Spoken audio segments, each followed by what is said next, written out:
You can be great, you can be good at paintball, but you're never going to be the superstar, because the superstar is always the bunker monkeys. You know, and to do that, you need to be an athlete. And UK refs. Which was the greatest game ever you played in, either Banzai or Nexus? Which one left with a great feeling inside? I've got loads, but the one that really sort of springs to mind is Campaign Cup years and years and years ago with Banzai.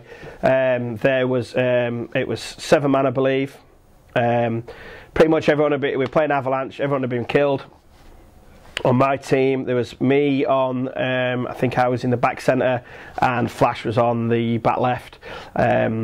Chris Sawyer, Weasel, all those type of people were playing against us. And Chris was notorious for his run-throughs, as he is.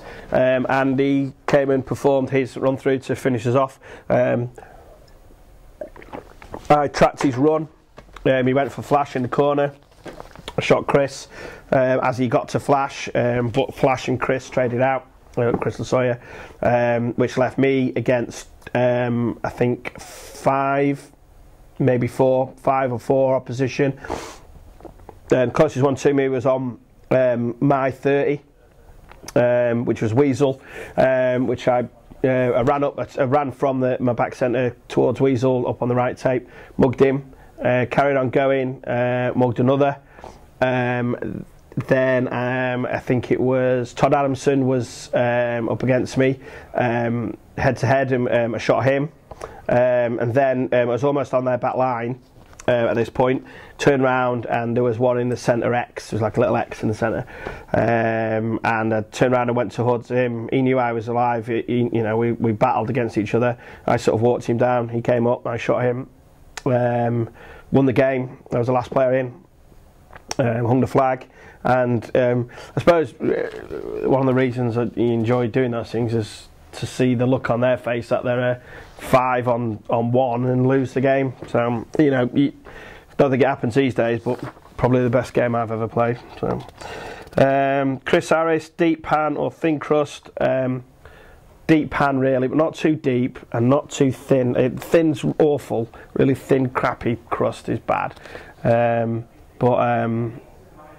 Deep pan. Rich Harris again. Robbo, come on, one question you said. Domino's or Pizza Hut? Spelled pizza Hut, P-I-A-Z-Z-A. Rich, it's not good. I would say Pizza Hut for going to. But Pizza Hut, if anybody's on from Pizza Hut, your buffets are rubbish. You need to sort them out. It's no good bringing one pizza out every like hour. You need to bring them out, okay? I'm hungry. Domino's, pretty decent for delivery, and Domino's is good for chilies. So, there you go. Jager Pirate, food or paintball? Paintball then food, but no food while paintballing. Don't know why. Ryder, it's a big long one. The ego line has always come across as pushing the technology boundaries. Every year see designs deeper, million, blah blah blah. Basically, how much further do you think the design is going to be able to be pushed? In essence. We're looking all the time. I mean, we're already, working on 2010 models, prototyping stuff, and we end up usually every year having some real experimental stuff and some like tweaks, like you said, and we're still refining a product, but we're also learning. We're doing a lot of myth busting ourselves. We have high-speed cameras that we're trying to work out certain things that we're not sure why, and sometimes technology is not there for us. We want to be able to put so you could have a DVD playing in the back of your grip, for instance. But until the LCD technology or whatever is there, where I don't have to charge 25 grand for a gun, then it's not going to happen. So there's lots of things we want to do. But I mean, I think we're all tweaking.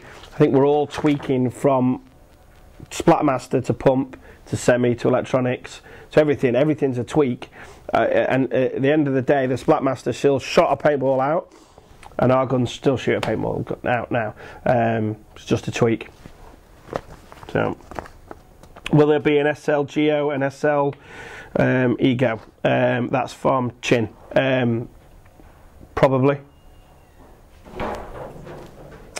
To nothing. Rabies. What are your thoughts as a maker of one of the leading high-end tournament markers on the paintball arms race that has seen ever increasing rates of fire, overzealous bounce test, electronic cheat, legalised ramping, and now annually reduced rates of fire, bringing us back to more or less where we were 10 years ago. I think it's a problem. I understand the problem from a lot of people's point of view, and I'll try and explain it so in case nobody's bothered to explain to anyone. Rate of fire cap is something that they're trying to do to make, you know, I was saying earlier about the field sizes and things like that, to be able to get youngsters and new people into the industry and into the sport. High rates of fire isn't a great thing for you to walk onto the field and, you know, get your face blown off by some dude who can afford the best gun. So we need to be able to find a way to get these people into the sport, and if that's a lower rate of fire, then that's great. I'm sort of go-karting is a sort of something I'm using as an example where you know, you get in a go-kart and you know you learn and you know you go through your, you know, you can go Formula 4, 3, whatever, Formula 1, or you can go touring car, and there's different disciplines within the motor industry, and that's almost what I think we need in paintball, because you know, if you're happy go-karting and you're not really that bothered about spending £250,000 on a Formula 3 car, then you're not going to. But what seems to happen in paintball is that instead of those people stay karting, they just leave the sport altogether. So the rate of fire cap, I think's a good thing. And if you don't want that rate of fire cap, then you need to choose the events that don't have it, or push your team to be better and go into the ones with a little bit of a higher rate of fire. I personally hate ramping. I think it's awful for the sport. But the reason that it's there is because of the cheats. The cheats were basically the people were cheating on the guns, breakout modes, ramping modes, that type of thing. So the PSP decided at the time that they didn't have a viable way of catching them. So if they put ramping in there, then it makes a level playing field. I agree and I understand that problem. I'd just like to see development of ways of catching cheats like that.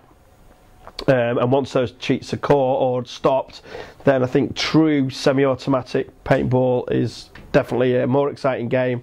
It's a skill, and I don't care who tells me it's not a skill, it is a skill. To shoot fast left and right handed is a skill. I mean, I used to choose certain sides of the field to go down because the guys would, you know, be lane shooting me left handed, or could only shoot me left handed that way. The chances are the guy was right handed, won't be able to shoot very fast left handed, or he'd have to do the whole lefty righty thing, he'd have his elbow hanging out and I'd shoot him. So it's I think it's a skill, and I'd love to see semi-auto back, and it actually shows, you know, if you can shoot fast and suddenly someone says, well, you know, we're not bothered about you shooting fast anymore, we're going to let you do ramping. It's just a bit crap, isn't it? So, okay, long live semi. Andy Piper, who is your favourite fat southern person to go drinking and eating with? If you say gambling as well, then that'd be you, Andy. But I think, is it your turn to pay? Yeah, come on, get down here. Strip club as well next time. Right, no messing about.